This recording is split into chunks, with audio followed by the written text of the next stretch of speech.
Uma das coisas que nos preocupam bastante, eu acredito que é um dos assuntos, um dos temas que carece mesmo de muita análise, profunda reflexão. É o que Cristo disse que a caracterização dos últimos tempos, muito antes da segunda vinda dele, não muito antes, mas o período da sua segunda vinda seria caracterizada por homens que iriam ser avarentos. E uma das coisas que se destaca muito na Bíblia é que estes homens seriam dados a casamentos e casamentos ilícitos. O ambiente promíscuo haveria de crescer de tal forma que seria quase impossível haver distinção, porque ela até diz que tal como foi no tempo de Noé, que é um tempo, uma época que, segundo a Bíblia, segundo o Espírito de Profecia, nos diz claramente que a perversidade estava em alta e que havia, de forma generalizada, a decadência da moral, e era um momento completamente inimaginável. Bem, se nós analisarmos a trajetória ao longo dos tempos e prestarmos particular atenção para os eventos decorridos, podemos concluir que estamos a viver uma época em que a decadência da moral atingiu seu pico, o ponto mais alto. Nós temos parlamentos hoje a votar em leis que são a favor do que é contrário à natureza humana. Aquilo que, segundo a Bíblia, era impensável, inconcebível. Hoje os doutores que nós formamos nas nossas sociedades, os graduados com certificados e diplomas, até diplomas de méritos, homens com supostamente mentes brilhantes, caem no erro que a Bíblia, eu gosto do livro de Romanos 1, que diz que, Romanos 1, 26 em diante, diz que cometem torpeza, cometem fiasco, são erros crassos, erros acentuados, que nem sequer os mais iletrados, homens das comunidades desfavorecidas e mais remotas deste vasto planeta, não cometem. Eu posso até destacar aqui alguns. Por exemplo, vamos ainda no livro de Romanos. Eu acá tomo a leitura, Romanos 1, versículo 20. For ever since the world was created, desde que o mundo foi criado, people have seen the earth and the sky. O povo, o pessoal que habita sobre a face da terra, tem visto o céu e a terra. O céu, a atmosfera, não é? Esse vazio que chamamos de firmamento. Então, este firmamento que nós estamos a observar agora e a terra, também observamos, diz que through everything God made, através de tudo que Deus fez, they can clearly see His invisible qualities. Podemos ver de forma clara as suas qualidades invisíveis. His eternal power and divine nature, o seu poder eterno e a sua natureza divina. So they have no excuse for not knowing God. Então não há absolutamente nenhuma desculpa para ninguém dizer que eu não conheci Deus, não vi os atributos de Deus. Isso é impossível. O mar, eu disse que muitas vezes quando preciso paz e encontrar força naquela que me fortalece, eu vou muitas vezes ao mar para deparar-me com uma das grandes maravilhas, que é a imensidão do mar, a quantidade de água que aquilo contém. E lembrar que no livro de Jó, Deus pergunta a Jó: quando eu pus os alicerces do mar, estavas lá? Então diz que nós não temos nenhuma razão, nenhuma, para nos desculpar-nos de que nós não conhecíamos Deus. Diz que, versículo 21, Yes, they knew God, but they worshipped Him not. They wouldn't worship Him as God or even give Him thanks. Sim, conheceram a Deus, mas não o renderiam adoração, nem atos de graça não dariam a Deus. And they began to think up foolish ideas of what God was like. E começaram a pensar, a desenvolver pensamentos estúpidos. Eu gosto de falar em inglês stupid, né? É stupid, mas eu falo stupid. Começaram a desenvolver ideias e conceitos alienados, com coisas de torpeza, coisas de erro, sobre quem possivelmente Deus é ou pode ser. As a result, their minds became dark and confused. Como resultado disso, obscureceu-lhes o entendimento, ficaram cegos, o conhecimento, as suas mentes ficou escura. Faz-me lembrar o livro de Provérbios que diz que quando um filho caçou seu pai, a sua vida, a luz da sua vida se apaga e ele desce em profunda escuridão. Aqui diz que por esta razão, terem desenvolvido colóquios, workshops, encontros para debater coisas tão torpes relativas a quem possivelmente Deus é ou deve ser, por causa da obsessão ao pecado, os homens perderam a cabeça, começaram até a querer ver Deus como se fosse um semelhante a eles. Que classifica-se como eles, lidam dele, falam dele como eles bem entendem. Então cegou-lhes o entendimento de Deus e as suas mentes ficaram depravadas. Nas outras Bíblias, eu acho que é aqui, claiming to be wise, they instead became utter fools. Achando-se ser sábios, pensando que são sábios, tornaram-se idiotas, tornaram-se, sei lá qual é o nome, they became fools, perderam juízo, perderam tudo, por causa desta má concepção da vida. E um pouco em frente diz que até os homens mudaram a natureza da mulher, o uso natural da mulher, e fala daqui a intimidade sexual da mulher, passando a fazerem coisas que é contrário à natureza. Quer dizer, a própria natureza tem formulado um padrão para a interação sexual. Mas o homem depravado na sua mente, e por causa de buscar confiança e sustento em si próprio, obscureceu-lhes a mente, confundiram-se neste tal entendimento da carne e passaram inclusive a fazer o uso natural da mulher, bem como outros fora do natural.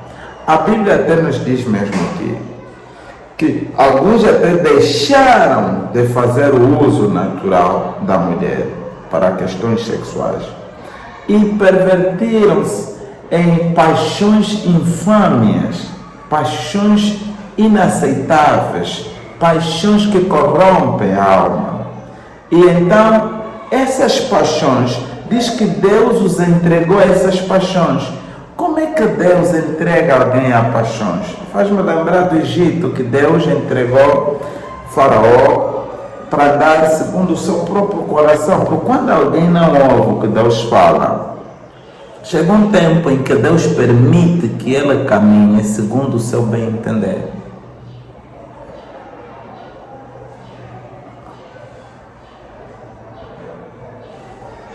E nessa de caminhar segundo o seu bem entender, fica quase impossível voltar ao rácio normal e ter a concepção que o Espírito Santo dá à pessoa, porque já está distante da presença de Deus e já é quase impossível ser alcançada pela palavra do Senhor. Esses homens obscureceu-lhes a mente, pervertiram-se e a sua mente depravada esvaneceram-se no entendimento e perderam-se e começaram a fazer o uso contrário da mulher para aspectos sexuais, tal como homens inflamaram-se na sua paixão e na sua concupiscência e assim cometeram torpeza. A Bíblia mesmo diz que cometeram torpeza. Existe uma ordem natural para as relações sexuais, porque a relação sexual que Deus aprova, segundo o capítulo 8 do Lar Adventista, escrito por Ellen G. White, diz quando no capítulo em que fala sobre obrigações e privilégios dos cônjuges, fala claramente que a relação sexual que Deus atribui para o casal deve ser vista como sendo sagrada. Ela é pura e separada. Puxa-nos também para o livro de Efésios, Efésios 5, versículo 22, a partir de 22, que diz que, eu até vou mais a 25, diz que, for husbands, this means love your wives, just as Christ loved the church. Amai as vossas esposas, tal como Cristo amou a igreja. He gave up his life for her. Ele deu a sua vida. Ele aceitou morrer por ela. To make her holy and clean. Para tornar ela santa e limpa e pura. Para tornar a mulher santa e pura. Existe uma grande importância quando nós amamos as nossas esposas. Quando amamos os nossos parceiros. Nós fizemos tudo até o ponto de doar a nossa própria vida para fazer com que a esposa, no final, seja santa e pura. Santificada de quê? Santificada de práticas mundanas. E estas práticas mundanas incluem a sensualidade e a sexualidade. Separar a mulher de práticas sexuais que só agradam caprichos da carne. Maridos que querem que as suas esposas sujeitam-se a elas em tudo, inclusive no alimentar, ambientes e apetites sexuais contrários, inclusive, à natureza. Há bem pouco tempo tive a oportunidade de encontrar alguém que veio e nestas coisas minhas de ir aconselhando casais, uma senhora e esposa de um grande dirigente da igreja chegou e disse que tinha um problema muito sério.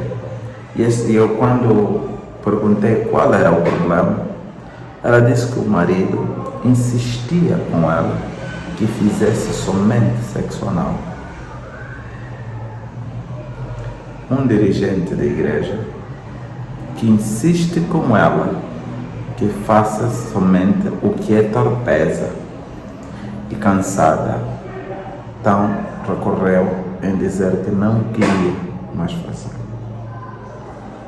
Bem,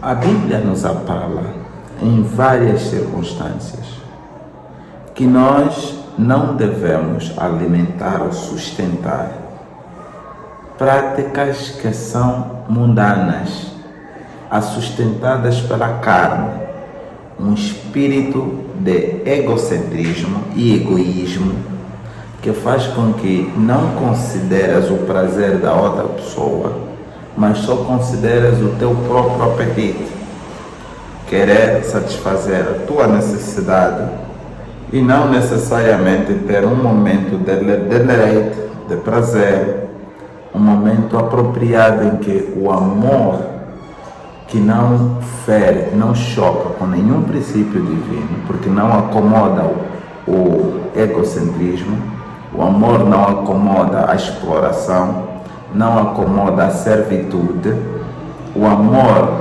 que é pacífico, é longânimo, é bondoso e é paciente, que suporta tudo, que deve ser sustentado por uma mente não depravada, mas uma mente que tem o pensamento em coisas do alto, coisas grandes, relevantes e maiores do que essas coisas básicas tão pequenas da terra. Dá aso ou sustento a um ambiente sexual puro e separado destas práticas nocivas de colocar um objeto no corpo do outro, de amarrar um cônjuge, de drogar-se, de experimentar posições que só são sustentadas por uma paixão infame e ter uma relação sexual que satisfaça os dois, que brota de amor, que brota da vontade dos dois, que brota do consenso, do prazer mútuo que os dois vão ter. Agora, isto é muito importante, E é preciso, Ellen White, neste mesmo livro, Lá para os Meios, nos faz ainda lembrar que estes tipos de homens que colocaram as suas paixões infâmias, que muitas das vezes são contrárias à própria natureza, estes próprios homens são piores que animais, diz assim no Espírito da Profecia. São a encarnação do próprio demônio neles, porque eles exploram e só querem que o desejo que norteia a vida delas seja cumprido. Muitas mulheres são escravizadas, muitas mulheres são torturadas, amarradas, prejudicadas, humilhadas por causa do ato sexual que Deus criou para ser um símbolo de prazer, alegria e um culto. É uma coroa que simboliza a alegria e a harmonia dentro da família, dentro do casal. Agora anota, é com este ato sexual de amor que é aplausível, que é sustentável, que é consensual e que espelha o amor de Deus, que traduz a pureza e a santificação, que a mulher sente-se amada, sente-se pertença, sente-se apreciada, sente-se valorizada, sente-se integrante de um pacote tão sagrado que constitui o lar e posteriormente a família. Por isso é que toda mulher bem amada pelo marido, bem cuidada pelo marido, uma mulher que tem o seu relacionamento assente sobre princípios bíblicos cristãos, ela tem toda a confidência e vive muito satisfeita, porque ela tem o sentimento de pertença na vida de seu marido. Ela vive em paz porque sabe que é amada, é apreciada e não tem frustrações como muitas outras pessoas têm, porque o próprio ato e o próprio desenvolver da atmosfera sexual no lar não lhe transmite confiança, paz, tranquilidade, porque ela vê-se a ser explorada em vez de amada, vê-se a ser abusada em vez de amada. E isto não se fala, isto sente-se, e Deus conhece tudo. Por isso, O livro de Gálatas, quando começa, Gálatas 5, quando começa a falar das características da carne, ele começa a narrar exatamente alguns pontos que para mim considero ser também de extrema importância. Vamos só ver aqui.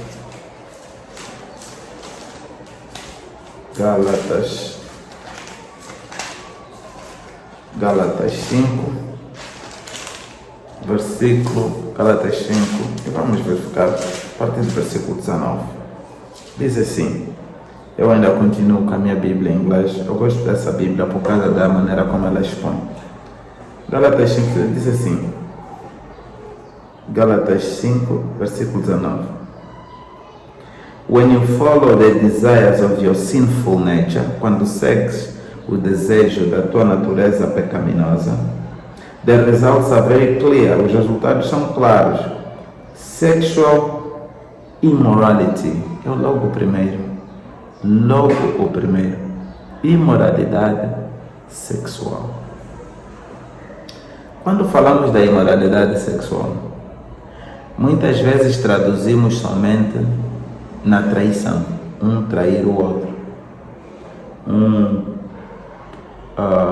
foi desleal para com o outro, infiel para com o outro. Mas a imoralidade sexual alberga muitas outras características que são importantes narrar aqui. Uma delas é a perversidade sexual que se acomoda dentro do lar. A falta de consenso, esses abusos, essas perversidades, essa coisa que agora vemos na internet, todo mundo agora tem acesso à internet, quer dizer, a sexualidade, que era um assunto de marido e mulher, que deveria simplesmente ser abordada em família, agora é na internet, até crianças têm acesso a essa imoralidade. Esta maneira de conceber que questões que Deus reserva para uma determinada faixa, para um determinado grupo de elementos, agora se expõe até os seus próprios filhos, até os seus próprios trabalhadores, também têm acesso a questões tão íntimas das pessoas. Isto tudo é imoral. É imoral até no vestir, é imoral no falar, é imoral no comportamento. Vemos de vez em quando muitos cantores, a maneira como se apresentam é muito imoral. Alguns vão quase nus no palco, fazem coisas completamente fora do normal. Há um cantor, tempos atrás, que defecou no palco, pegou nas fezes e espalhou para as pessoas, e as pessoas lutavam para tocarem, terem acesso. Isso aconteceu com os Guns N' Roses. Quer dizer, são grupos de rock que já têm sua própria conotação. E depois, o que eu estou tentando dizer é que a imoralidade, e aqui fala que a imoralidade é sexual, não é? A imoralidade sexual, de imoralidade é imoralidade sexual. Trata dessas todas as esferas. Por exemplo, tempos atrás eu fui pregar numa igreja. E quando eu fui pregar naquela igreja, uma diaconisa, quando eu terminei de pregar, ela tirou-me do altar. Imaginem como o erro hoje é. A diaconisa me tira do altar e ela me leva até o quarto pastoral. Oramos. Assim que terminamos de orar, ela pediu-me para ir para a casa dela. Pediu-me mesmo, porque ela disse: temos que ir hoje porque amanhã é sábado, não terei tempo. Está bem. Então, eu vou para a casa dessa diaconisa, que é pessoa conhecida, não é uma pessoa estranha. E quando eu chego nessa casa, ela me põe sentado, diz: estou a vir. Eu lá sentado, com mais um irmão que andou comigo, ela vem do seu quarto, e ela acabava de vir do Brasil, e trouxe muitas coisas, trouxe roupa, fatos novos, etc, etc, disse que estava a vender. E até ali não há problema, absolutamente nenhum. Só que depois ela tira um pênis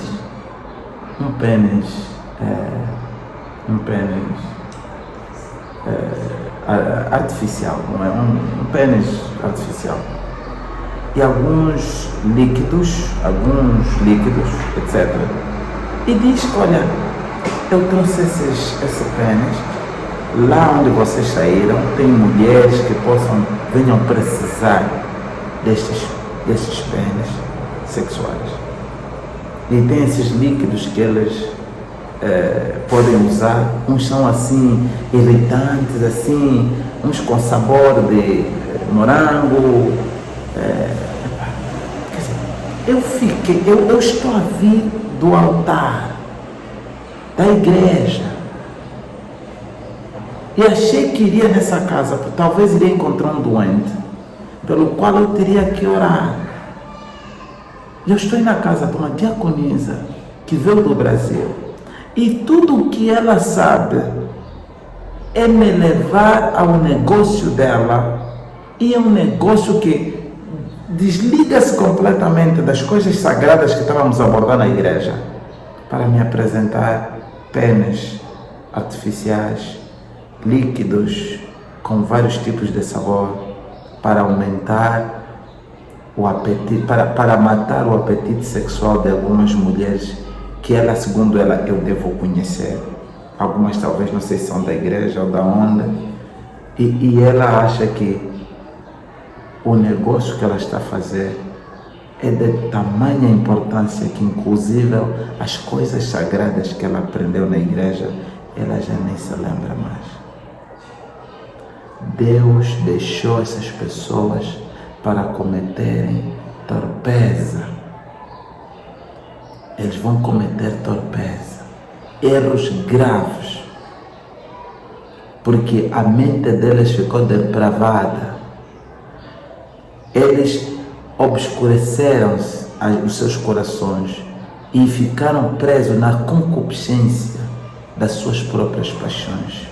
E hoje estão a viver uma vida que nem dão mais conta que estão a cometer erros. É o mesmo que ocorre com casais dentro de casa que começam a cometer sexo igual ao que o mundo faz, pensando que são casados. E esse é o que o diabo faz. Ele é especialista nessa coisa. Se não te leva para um extremo, te leva para o outro extremo. E um dos extremos que o diabo te leva é exatamente esse. Somos casados, podemos experimentar tudo o que quisermos. O que tiver dentro do quarto, nada tem a ver, porque entre nós, tudo que acontecer dentro do quarto, está tudo bom, porque somos casados. Isso é um grande erro. O Espírito de Profecia é claro em nos dizer que a Bíblia nos diz que o leito do casal é sagrado. É sagrado. Isso podemos encontrar no livro de Efésios, livro de Efésios 13, 4 ou 4, 13, creio que é isso. É sagrado o leito. O quarto do casal é um lugar sagrado, não um lugar de brincadeiras, não um lugar onde o Espírito, onde os anjos do Senhor pairam. E então tudo que se pratica lá é santo. Seu matrimônio é santo, a relação sexual que se pratica dentro do lar é santo. É santo e deve ser tida como santa. Então não se pode acomodar os lixos e comportamentos impróprios dentro desse ambiente sexual. Por outro lado, o outro extremo é de dizer não, nós não podemos fazer nada, o sexo só se pode fazer uma vez por mês. Eu vi até um casal que, por causa de se reservarem assim tanto, chegaram até o consenso de que sempre que eles tivessem que fazer sexo, o marido teria que pagar $50. Eu estive num conselho da igreja onde isso ocorreu. Não é porque a mulher quis vender o seu corpo ao marido, não. Ela acabou vendendo, ela virou uma prostituta dentro do seu próprio lar. Mas eles os dois, de tanto levarem a coisa com uma santidade que não é a que a Bíblia diz, chegaram até o ponto em que viram que para a gente querer seria bom que eu te avisasse, você se preparasse. E ela viu que para eu me preparar, então tu tens que andar a pagar um dinheiro. E esse dinheiro eu vou usar para me preparar durante o dia, vou comer bem, vou fazer isso, vou comprar umas flores, vou fazer aquilo. Então ficou uma taxa. Para eu dormir contigo, terei que dar quanto para cobrir já isso tudo? Ah, vais dar $50. Então ficou taxado que $50 é a taxa que o marido paga quando quiser dormir com a sua esposa. Ela virou, sem saber, prostituta dentro da sua própria casa. A Bíblia é clara, em Coríntios 7, 1 Coríntios 7. Deus diz, não neguei-vos uns aos outros, salvo se for por questões de oração, para dedicar-vos à oração.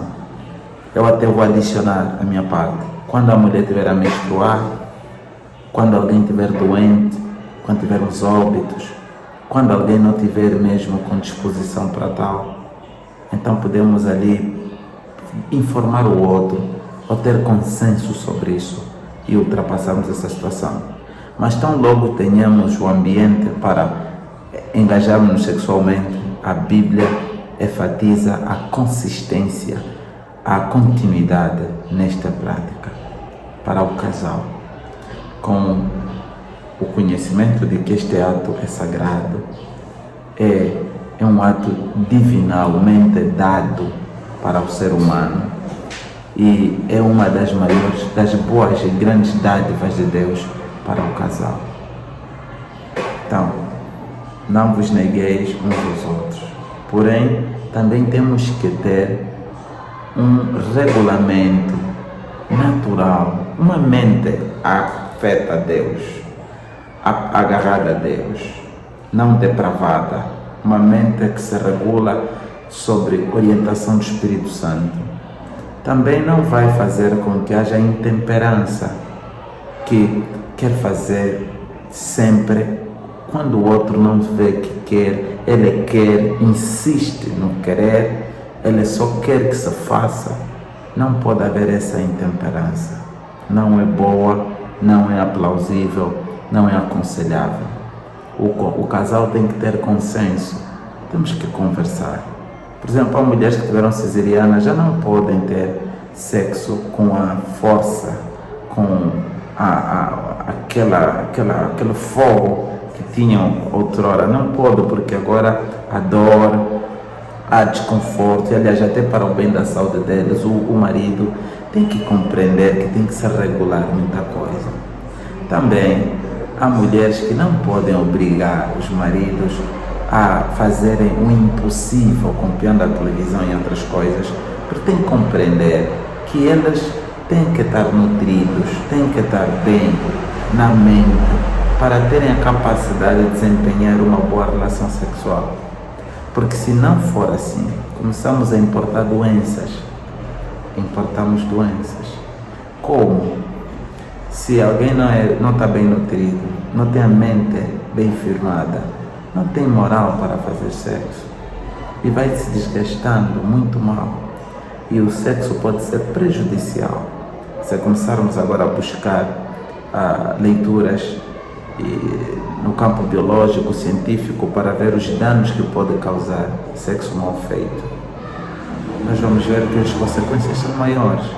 Então nós podemos evitar isso tudo sendo moderados, compassivos, sendo resilientes, tendo paciência e consenso com os nossos cônjuges.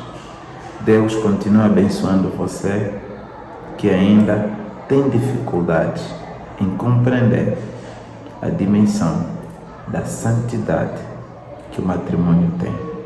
Deus o abençoe.